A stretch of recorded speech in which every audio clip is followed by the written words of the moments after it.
Oke, selamat pagi semuanya. Pagi, Pak. Selamat pagi, Pak. Selamat pagi, Pak. Oke, selamat pagi. Sehat-sehat semuanya ya. Iya, Pak, sehat. Oke, nah minggu lalu sudah saya berikan pengantar materi. Ada dua hal inti yang saya sampaikan di situ. Yang lain-lainnya adalah materi refleksi, ya kan. Dua hal inti materi yang akan kalian bahas, yang akan kalian presentasikan, ya kan. Karena pendidikan sekarang itu student center, jadi siswa yang harus aktif menjadi subjek dalam pembelajaran seperti itu. Ada dua hal yang akan kalian presentasikan di minggu-minggu selanjutnya dan akan kita bentuk kelompok di minggu ini, di pertemuan hari ini. Nah, dua materi itu adalah tentang yang pertama itu tentang pembentukan awal pemerintahan di Indonesia. Jadi pembentukan awal pemerintahan di Indonesia itu yang pertama, termasuk nanti membahas tentang sidang-sidang PPKI itu, ya kan, setelah kemerdekaan. Nah, kemudian bagian yang kedua yaitu strategi mempertahankan kemerdekaan Indonesia, seperti itu. Nah, dua hal itu di waktu selanjutnya akan kita bagi menjadi dua kelompok, ya, dua kelompok untuk presentasi seperti itu. Nah, akan tetapi sebelum kita membagi materi secara bersama-sama, saya ingin menyampaikan materinya terlebih dahulu tentang dua hal itu tadi, tentang pembentukan pemerintahan Indonesia di periode awal setelah kemerdekaan, ya.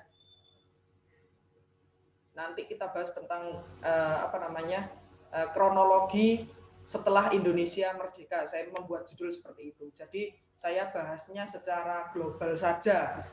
Kronologi setelah Indonesia merdeka itu nanti membahas dua hal itu secara garis besar, tentang pembentukan pemerintahan Indonesia awal dan strategi mempertahankan Indonesia, seperti itu. Bisa dipahami ya teman-teman ya? Saya bisa share screen ya?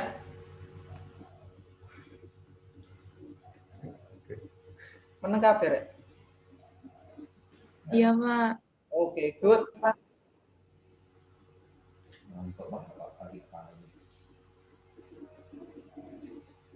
Ini saya sampaikan sebentar saja.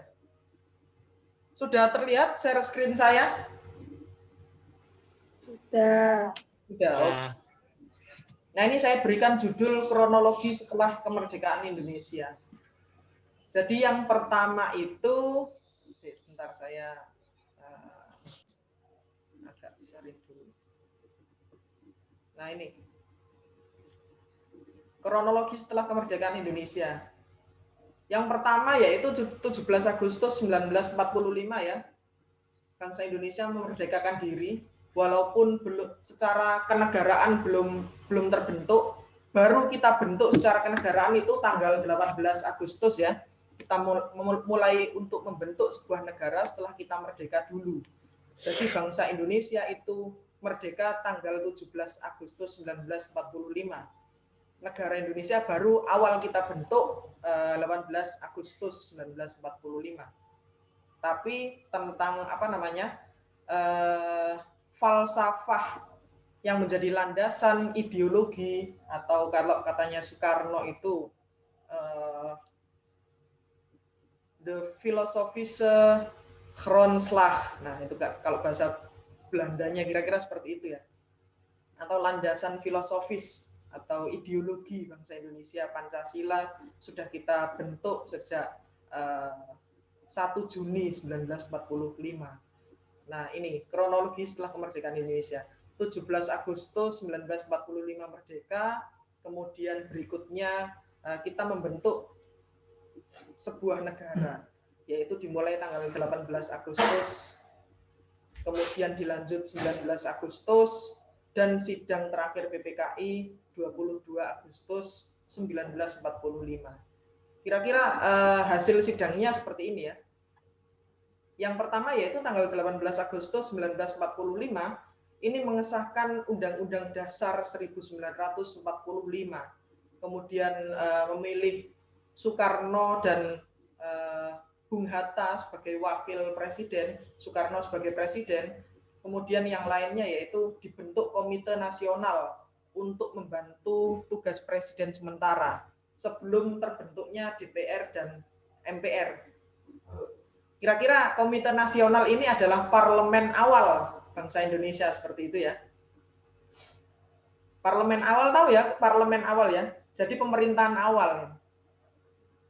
Kemudian dilanjut pada keesokan harinya sidang PPKI tanggal 19 Agustus 1945 ini menghasilkan pembagian wilayah Indonesia yang terdiri dari 8 provinsi.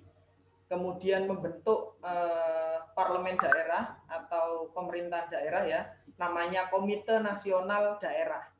Kemudian menetapkan 12 departemen dengan menteri-menterinya yang mengepalai departemen dan 4 menteri negara, seperti itu. Kemudian terakhir sidang PPKI ketiga tanggal 22 Agustus 1945 ini menghasilkan pembentukan Komite Nasional, ya kan?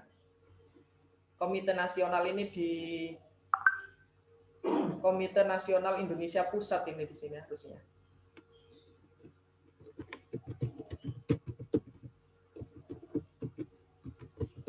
Oke, pembentukan KNIP. Kemudian yang nantinya KNIP itu akan menjadi DPR. Memiliki fungsi legislatif seperti itu. Kemudian membentuk Partai Nasional Indonesia. Ini Partai Nasional Indonesia di sini sebagai partai tunggalnya.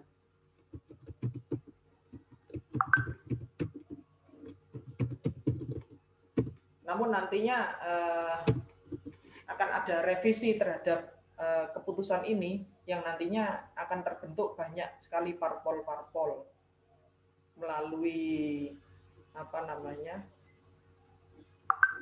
maklumat nanti.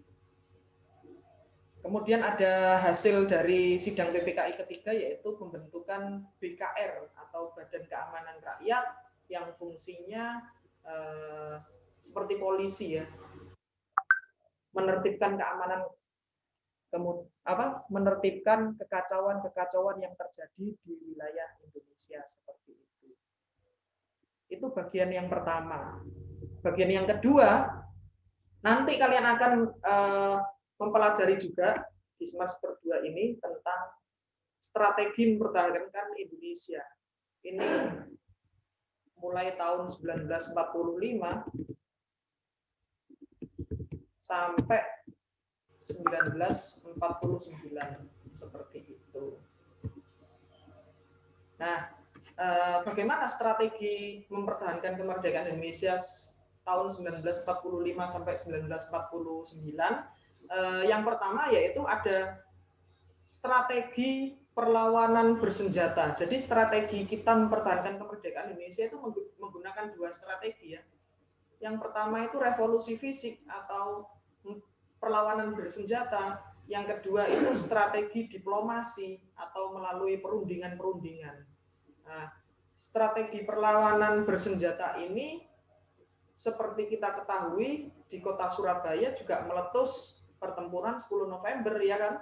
Kemudian di wilayah lain ada Medan Area, ada Bandung Lautan Api, kemudian ada Puputan Margarana di Bali, kemudian ada pertempuran 5 hari di Semarang dan lain-lain. Di mana strategi perlawanan bersenjata tersebut atau revolusi fisik tersebut membuahkan hal yang positif ya, yaitu menunjukkan kekuatan internal bangsa Indonesia. Nah ini penting diketahui oleh generasi muda menurut saya. Kemudian strategi yang lain yaitu strategi diplomasi. Strategi diplomasi itu melalui perundingan-perundingan. Kalau secara urut dari tahun 1946 sampai 1949 itu ada perundingan-perundingan yang dilalui bangsa Indonesia untuk merebut kemerdekaan Indonesia menyingkirkan bangsa penjajah yaitu Belanda ya dalam hal ini dari bumi Indonesia.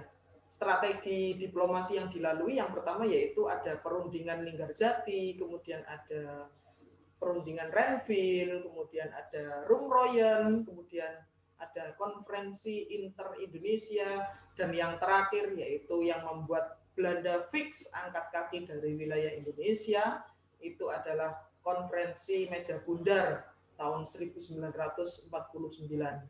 Nah,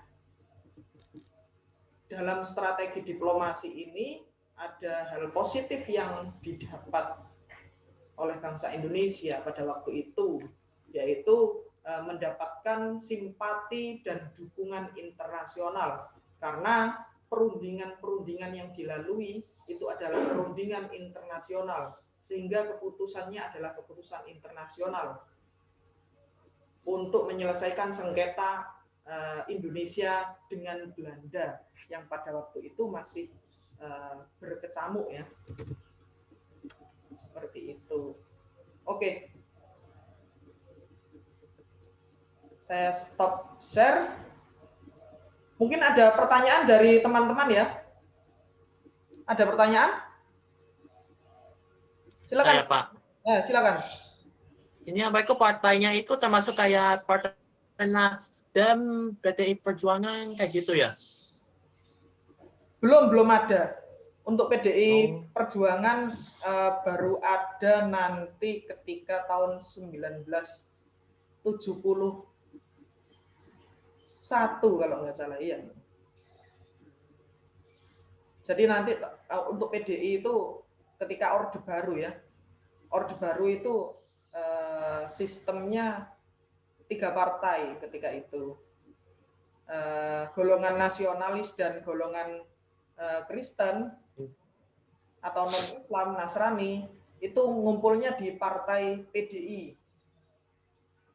Di PDI. Kemudian ada golongan Islam, itu ngumpulnya di P3. Sampai sekarang ada kan ya.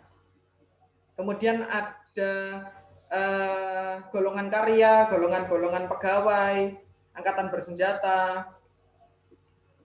Itu ngumpulnya di golongan karya. Seperti itu. Golkar. Sampai sekarang ada kan ya. Seperti itu. Silakan. Mungkin ada pertanyaan lain. Kalau partai-partai di awal kemerdekaan ya Mas Yumi. PKI, ada Partai Mas Yumi. Nasional Indonesia, Mas Yumi, kemudian Iya benar. macam-macam. Nahdlatul Ulama. Purba, ada Partai Sosialis, macam-macam. Mungkin ada pertanyaan lagi? Itu nanti presentasinya tuh itu apa? Dijelasin satu-satu kayak itu kan perundingan Linggarjati, Renville, Rumroyen ini kan ada banyak toh. Iya. Ya. Ya, jelaskan satu-satu nanti. Ini saya tadi kan memberikan materi secara global saja. Nanti eksekusinya yang detail-detailnya kalian. Jangan lupa di akhir presentasi ya diberi ini ya, diberi apa namanya, pesan moral, refleksi untuk generasi muda atau refleksi untuk bangsa Indonesia secara umum seperti itu.